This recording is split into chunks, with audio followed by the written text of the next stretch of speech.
YCP నేత నందిగాం సురేష్ ని మంగళగిరి గ్రామీణ పోలీసులు అరెస్టు చేశారు. దీనిపై మరింత సమాచారం మా ప్రతినిధి చంద్రశేఖర్ అడిగి తెలుసుకుందాం. చంద్రశేఖర్, నందిగాం సురేష్ ని ఎప్పుడు అరెస్ట్ చేశారు?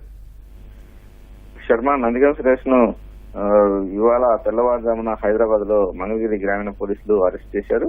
2021 అక్టోబర్ 19లో మంగళగిరిలోని టీడీపీ కేంద్ర కార్యాలయం పైన దాడి ఘటనకు సంబంధించి సురేష్ కూడా అందులో నిందితుడుగా ఉన్నారు. ఈ ఘటనకు సంబంధించి మంగళగిరి పోలీసులు మొదట్లో టీడీపీ కార్యాలయానికి సంబంధించి ప్రతినిధులు ఇచ్చిన ఫిర్యాదు మేరకు కేసు నమోదు చేసినప్పటికీ ఎవరిని విచారించలేదు, ఎలాంటి అరెస్టులు కూడా చేయలేదు. కూటమి ప్రభుత్వం వచ్చిన తర్వాత ఈ ఘటన పైన దృష్టి సారించింది. అప్పట్లో కార్యాలయంపై దాడి చేయడంతో పాటు అక్కడ ఉన్నటువంటి సిబ్బందిని కావచ్చు కూడా దాడి చేసి తీవ్రంగా గాయపరిచిన పరిస్థితి పైన విచారణ చేపట్టాలని చెప్పేసి పోలీసులను ఆదేశించారు. ఆ మేరకు పోలీసులు విచారణ తీవ్రతరం చేశారు.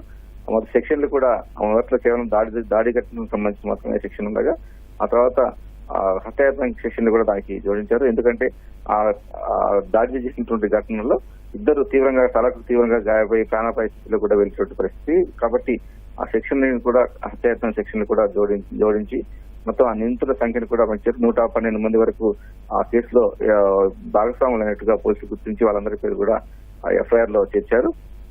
ఇప్పటి వరకు 22 మందిని ఈ కేసుకు సంబంధించి అరెస్ట్ చేయక మొత్తం చాలా మంది గుంటూరు, విజయవాడ నగరాలకు చెందినటువంటి కార్పొరేటర్లు కావచ్చు, లేకపోతే మహిళా కార్పొరేటర్లకు సంబంధించిన భర్తలు కావచ్చు, వీరు కూడా ఆ కేసులో ఉన్నారు. లేలా రెడ్డి, అలాగే బాపట్ల మాజీ ఎంపీ నందిగం సురేష్, వీళ్ళందరి పర్యవేక్షణలోనే అప్పట్లో టీడీపీ కార్యాలయం దాడి జరిగిందనేటువంటి ఒక నిర్ధారణకైతే పోలీసులు వచ్చారు. కాబట్టి ఇందులో సూత్రధారులుగా ఉన్నటువంటి నందిగం సురేష్ ని కూడా అరెస్ట్ చేయడానికి పోలీసులు ప్రయత్నించారు. అయితే ముందు జాగ్రత్తగా వాళ్ళందరూ కూడా హైకోర్టుకు వెళ్లి కొద్ది రోజుల పాటు ముందస్తు బెయిల్ తెచ్చుకున్నారు. నిన్న సురేష్ పెట్టుకున్న బెయిల్ పిటిషన్ సురేష్ పెట్టుకున్న బెయిల్ పిటిషన్ హైకోర్టు కొట్టివేయడంతో సురేష్ ను అరెస్ట్ చేయడానికి అవకాశం ఏర్పడింది. అయితే వెంటనే సురేష్ ఆ విషయం తెలుసుకుని అజ్ఞాతంలోకి వెళ్లిపోయారు.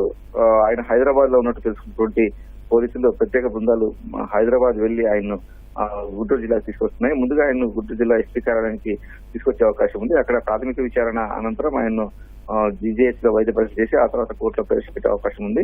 అయితే ఎస్పీ ఆఫీస్ కు భద్రతా కారణాల దృష్ట్యా ముందుగా ఎస్పీ కార్యాలయానికి తీసుకొస్తారనేటువంటిది పోలీసు వర్గాలు చెప్తున్నాయి. మామూలుగా అయితే మంగళగిరి తీసుకెళ్లి అక్కడ విచారించి అక్కడే కోర్టులో ప్రవేశపెట్టాల్సి ఉంటుంది.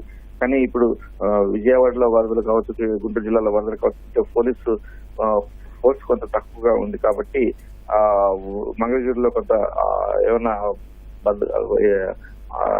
ఇష్యూను కొంత అదుపు చేయడం ఇబ్బంది అవుతుందేమో అనేటువంటి ఒక అనుమానంతో పోలీసులు ప్రస్తుతానికైతే గుంటూరు జిల్లా ఎస్పీ కార్యాలయం తీసుకొస్తారు. ఆ తర్వాత ఉన్నతాధికారుల సమాచారం, వాళ్ళ ఆదేశాల ప్రకారం ఆయన్ను ఎక్కడ ఏ కోర్టులో ప్రవేశపెట్టాలని ఒక నిర్ణయం తీసుకున్నటువంటి అవకాశం ఉంది. శర్మ, ధన్యవాదాలు చంద్రశేఖర్.